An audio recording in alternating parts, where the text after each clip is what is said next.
അസ്സലാമു അലൈക്കും. ഞാനിന്ന് ക്രിസ്മസിൻ്റെ സ്പെഷ്യലായിട്ടുള്ള കേക്കാണ് ഉണ്ടാക്കുന്നത്. ഡ്രൈ ഫ്രൂട്ട്സൊക്കെ നിറയെ ഇടുന്ന ഒരു അടിപൊളി കേക്കാണ്. ക്രിസ്മസിന് സ്പെഷ്യലായിട്ട് ഉണ്ടാക്കുന്നൊരു കേക്കല്ലേ. നല്ല സോഫ്റ്റായിട്ട് എല്ലാവർക്കും ഇഷ്ടപ്പെടുന്ന, ഓയിൽ ഫ്രീ ആണ്, ബീറ്റർ വേണ്ട, ഓവണ് വേണ്ട, ഒരു തരം ബുദ്ധിമുട്ടില്ലാതെ ഉണ്ടാക്കാൻ പറ്റും. അതിനായിട്ട് ഇത്രയും നട്ട്സൊക്കെയാണ്, ഡ്രൈ ഫ്രൂട്ട്സാണ് ഞാൻ എടുത്തിട്ടുള്ളത്. ഈത്തപ്പഴം, അതുപോലെ ഉണക്കമുന്തിരി, ബദാം, കശുവണ്ടി എടുത്തിട്ടുള്ളത്. നിങ്ങൾക്ക് നിങ്ങളുടെ ആവശ്യത്തിനനുസരിച്ച് ഡ്രൈ ഫ്രൂട്ട്സ് എടുക്കാവുന്നതാണ്. ഇനി നമുക്കൊന്ന് വിളയിച്ചെടുക്കണം. വിളയിച്ചെടുക്കാനായിട്ട് ഒരു പാൻ വെച്ചിട്ടുണ്ട്, മീഡിയം ഫ്ലെയിമിൽ വെച്ചിട്ടുണ്ട്. അതിലേക്ക് 3 ടേബിൾ സ്പൂണോളം പഞ്ചസാര ഇടാം. മീഡിയം ലോ ഫ്ലെയിമിൽ വെച്ചിട്ട് നമുക്കിതൊന്ന് കുറച്ചൊന്ന് കളർ വ്യത്യാസമാവുന്ന വരെ നമുക്കൊന്ന് വെയിറ്റ് ചെയ്യാം. ഇപ്പോൾ ഇത് കളർ വ്യത്യാസമായിട്ടുണ്ട്. എല്ലാ പഞ്ചസാരയും നല്ലോണം തന്നെ അലിഞ്ഞ് കിട്ടാൻ വേണ്ടിയിട്ട് നമുക്കൊന്ന് വെയിറ്റ് ചെയ്യാം. ഒരു ഗോൾഡൻ ബ്രൗൺ കളറായി വരുന്ന വരെ ഒന്ന് നമുക്ക് ഇളക്കി കൊടുക്കണം. ഇനി നമുക്ക് ഫ്ലെയിം ലോ ഫ്ലെയിമിലേക്ക് മാറ്റണം. ഇനി നമുക്കിതിലേക്ക് വെള്ളം ഒഴിച്ചു കൊടുക്കണം. നല്ല ചൂടുള്ള പാനി ആയതുകൊണ്ട് തന്നെ നമ്മളെ സിറപ്പ് നല്ല ചൂടുണ്ടായതുകൊണ്ട് പഞ്ചസാര ലായനി അതിലേക്ക് വെള്ളം ഒഴിച്ചു കൊടുക്കുമ്പോൾ നല്ലോണം ശ്രദ്ധിച്ചിട്ട് വേണം ഒഴിച്ചു കൊടുക്കാൻ. പെട്ടെന്ന് നമ്മൾ ഒഴിച്ചു കൊടുക്കുമ്പോൾ മേത്തേക്ക് തെറിക്കരുത്. അതുകൊണ്ട് കുറേശ്ശായിട്ട് കുറച്ച് ഒരു 1/2 കപ്പ് വെള്ളമാണ് നമുക്ക് ടോട്ടലി ഒഴിച്ചു കൊടുക്കാനുള്ളത്. അതിൽ നമ്മൾ കുറേശ്ശായിട്ട് ഒരു 4 പ്രാവശ്യമൊക്കെ ഒഴിച്ചിട്ട് ആ 1/2 കപ്പ് വെള്ളം ആക്കി എടുത്താൽ മതി. ഒപ്പം ഒന്നാകെ ഒഴിച്ചു കൊടുക്കരുത്. പിന്നെ ഫ്ലെയിം നന്നായിട്ട് കുറയ്ക്കുക അല്ലെങ്കിൽ ഓഫാക്കുകയോ ചെയ്തിട്ട് വേണം ഒഴിച്ചു കൊടുക്കാൻ വെള്ളം. തണുത്ത വെള്ളമോ അല്ലെങ്കിൽ നോർമൽ വാട്ടറോ ഏതാണെങ്കിലും ഒഴിച്ചു കൊടുക്കാം. ശ്രദ്ധിച്ചിട്ട് വേണം ഒഴിച്ചു കൊടുക്കാൻ.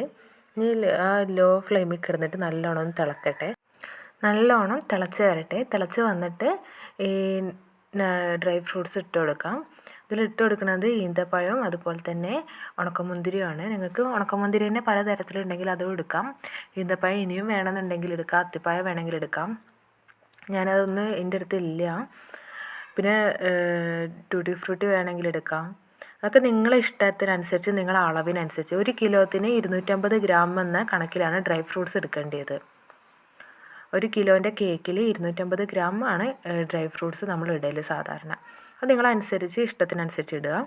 ഇനി നമുക്കിതൊന്ന് നന്നായിട്ടൊന്ന് തിളച്ച് വരുമ്പോൾ ഒന്ന് മൂടി വെക്കാം. തീ ഒന്ന് ഓഫാക്കിയിട്ട് മൂടി വെച്ചിട്ട് തണുത്തതിന് ശേഷമാണ് നമുക്ക് ബാക്കിയുള്ള ബാറ്ററിലേക്ക് ഇത് ഒഴിച്ചു കൊടുക്കേണ്ടത്. നമുക്കിത് തണുക്കാൻ വേണ്ടി വെക്കാം.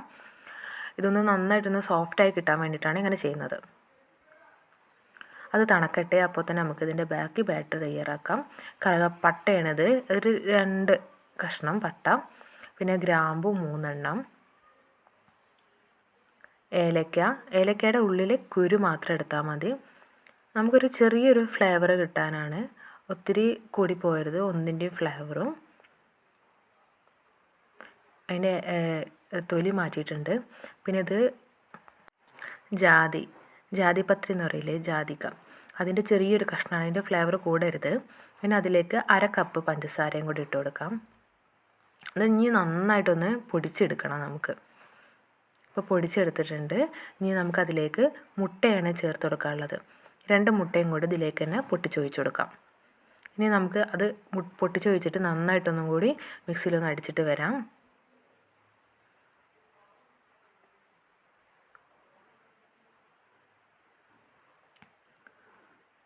ഇപ്പോൾ നന്നായിട്ട് അടിച്ചെടുത്തിട്ടുണ്ട്. ഇതൊന്ന് മാറ്റി വെക്കാം. ഇനി നമുക്ക് മൈദ മിക്സിൻ്റെ ബാറ്റർ തയ്യാറാക്കാനുണ്ട്.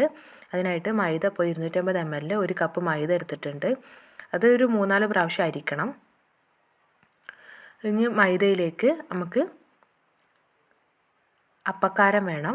ഒരു ചെറിയൊരു സ്പൂണ് അപ്പക്കാരം, 1 സ്പൂണ്, ചെറിയ സ്പൂണിന് 1 സ്പൂണ് ബേക്കിംഗ് സോഡ,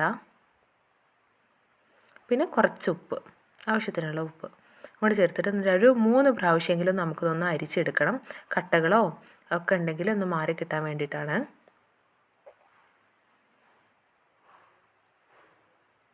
ഞാനിത് ഉണ്ടാക്കുന്നത് നല്ല എളുപ്പത്തിലുള്ളൊരു മെത്തേഡിലാണ്. ഓയിൽ ഫ്രീ ആണ്, ഓയിലൊന്നും ഒഴിച്ചിട്ടില്ല നമ്മളിതിൽ. അല്ലാതെ തന്നെ നല്ല സോഫ്റ്റായിട്ടുള്ള കേക്ക് തന്നെ നമുക്ക് തയ്യാറാക്കി എടുക്കാൻ പറ്റുന്നുണ്ട്. ഒത്തിരി ഓയിലോ അല്ലെങ്കിൽ ആൽക്കഹോൾ കണ്ടൻറ്റോ ഒന്നും ചേർക്കുന്നില്ല. നമുക്ക് ആവശ്യമുള്ള അതുപോലെ ഡ്രൈ ഫ്രൂട്ട്സൊക്കെ മാത്രമായിട്ടുള്ള നല്ലൊരു അടിപൊളി കേക്കാണുള്ളത് ക്രിസ്മസിൻ്റെ. അപ്പോൾ 3 പ്രാവശ്യം അരിച്ചെടുത്തിട്ടുണ്ട്, അത് മാറ്റി വെച്ചു. ഇനി നമുക്ക് ഈ ഒരു മുട്ട മിക്സ്, നേരത്തെ അടിച്ച് വെച്ച മുട്ട മിക്സ് ഒരു പാത്രത്തിലേക്ക് ഒഴിച്ചു കൊടുക്കാം. ആ 3 പ്രാവശ്യം അരിച്ച് വെച്ച ആ പൊടി ഈ ഒരു മുട്ട മിക്സിലേക്ക് പതുക്കെ കുറേശ്ശെ ഇട്ടിട്ട് കട്ട പിടിക്കാതെ നമുക്ക് ഇളക്കിക്കൊണ്ട് അത് ഈ ഒരു മിക്സിലേക്ക് കൂട്ടണം.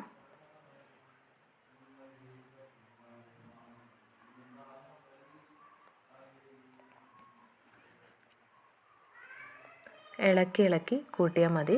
നിങ്ങൾക്ക് മിക്സിയിലേക്ക് ഇത് ഒന്നാകെ ഇട്ടിട്ട് കൂട്ടണമെങ്കിലൊക്കെ, പക്ഷേ കട്ട പിടിക്കരുത്. മൈദ കട്ട പിടിക്കാതെ പയ്യെ ഇളക്കി കൂട്ടുന്നതായിരിക്കും ഏറ്റവും ബെറ്റർ. മൊത്തത്തിലുള്ള മൈദയും നമുക്കിത് കുറേശ്ശെ ആയിട്ടിട്ട് അത് ഇതിൽ മൊത്തത്തിൽ മിക്സ് ആക്കണം. മൊത്തത്തിലിട്ടിട്ടുണ്ട്. നന്നായിട്ടൊന്ന് മിക്സ് ആക്കി എടുക്കാം.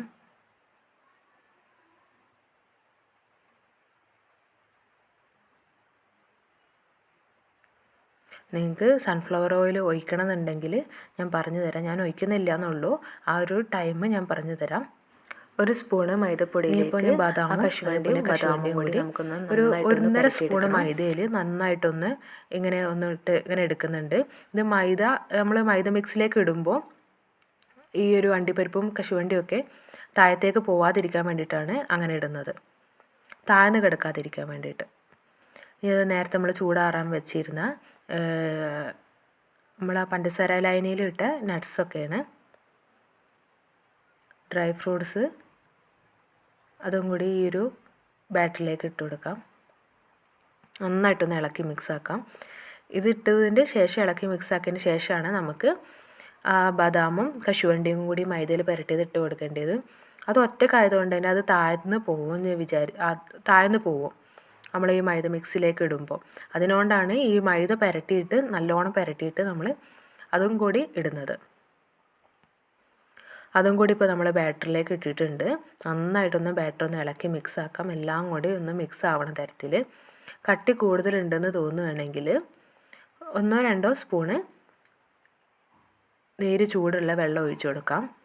ഇപ്പോൾ നിങ്ങൾ സൺഫ്ലവർ ഓയിൽ ഒരു ഗ്ലാസ് ഒഴിച്ചു കൊടുക്കാം വേണമെന്നുണ്ടെങ്കിൽ. ഞാനതിൽ ഒഴിക്കുന്നില്ല. നിങ്ങൾക്ക് വേണമെന്നുണ്ടെങ്കിൽ സൺഫ്ലവർ ഓയിൽ ഗ്ലാസ് ഒഴിച്ചു കൊടുക്കാം. കുറച്ചും കൂടി സോഫ്റ്റ്നെസ് കിട്ടും. നമുക്കിനി ഞാനൊരു ബേക്കിംഗ് ട്രേ റെഡിയാക്കിയിട്ടുണ്ട്. അതിൻ്റെ ചുറ്റോളം നമ്മൾ ഇതൊക്കെ എല്ലാം സെറ്റാക്കിയിട്ടുണ്ട്. ഓയിലൊക്കെ ഒഴിച്ചിട്ട് ബട്ടറൊക്കെ തേച്ചിട്ട് റെഡിയാക്കിയിട്ടുണ്ട്. കരിയാതിരിക്കാൻ നമ്മൾ പ്രത്യേകം അടിയിൽ ബട്ടർ പേപ്പർ ഇടുന്നത് നല്ലതാണ്. ഫുള്ളും നമുക്ക് ഈ ഒരു ബാറ്റർ ഫുള്ളും മൊത്തത്തിൽ ഒഴിച്ചു കൊടുക്കാം.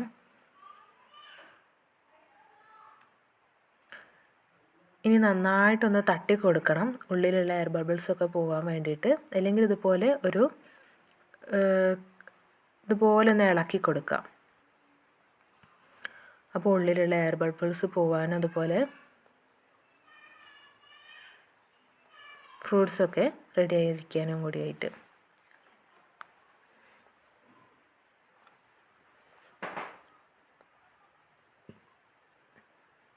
ഇനി നമുക്ക് ബേക്ക് ചെയ്യാം. പ്രീ ഹീറ്റ് ചെയ്ത് വെച്ചതാണ് ഞാനത് 10 മിനിറ്റ് നേരം.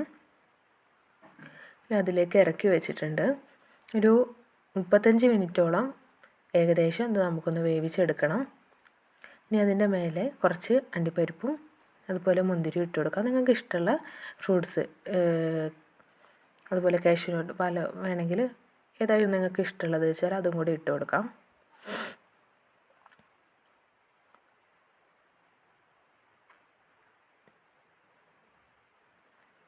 ഇനി നമുക്കിത് മൂടി വെച്ചിട്ട് ഒരു 35 മിനിറ്റ് വരെ നമുക്കിതൊന്ന് വേവിച്ചെടുക്കണം. മീഡിയം ഹൈ ഫ്ലെയിമിൽ വേവിച്ചെടുക്കാം. ഇപ്പോൾ ഇത് കുറച്ച് ടൈം കഴിഞ്ഞിട്ടുണ്ട്. ഒരു 35 മിനിറ്റ് വരെ ഞാൻ കുത്തി നോക്കിയപ്പോൾ വെന്തിട്ടുണ്ട്. നമുക്കിതൊന്ന് ചൂടാറാൻ വെക്കണം. ചൂടാറിയിട്ട് വേണം നമുക്കിത് ബാക്കി മാറ്റാൻ. നമ്മൾ അടിപൊളിയായിട്ടുള്ള കേക്ക് റെഡി ആയിട്ടുണ്ട്. പെട്ടെന്ന് തന്നെ റെഡി ആയിട്ടുണ്ട്. ഓയിലൊന്നും ഒഴിക്കാത്തതും അതുപോലെ ആൽക്കഹോൾ ഫ്രീ ആണ്. ഓയിലില്ല, ബീറ്റർ വേണ്ട, ഓവൺ വേണ്ട, ഒന്നുമില്ലാതെ തന്നെ നമുക്ക് നല്ല അടിപൊളിയായിട്ടുള്ള കേക്ക് റെഡി ആയി കിട്ടിയിട്ടുണ്ട്. നല്ല സോഫ്റ്റാണ്. അതുപോലെ അതിൻ്റെ ഒരു ടെക്സ്ചറോ അല്ലെങ്കിൽ കളറിലോ അല്ലെങ്കിൽ ടേസ്റ്റിലോ ഒരു വ്യത്യാസമില്ലാത്ത നല്ല അടിപൊളി കേക്കാണ്. എല്ലാവരും ട്രൈ ചെയ്ത് നോക്കാം. എല്ലാവർക്കും ഇഷ്ടപ്പെടും. എല്ലാവർക്കും എൻ്റെ മേരി ക്രിസ്മസ്.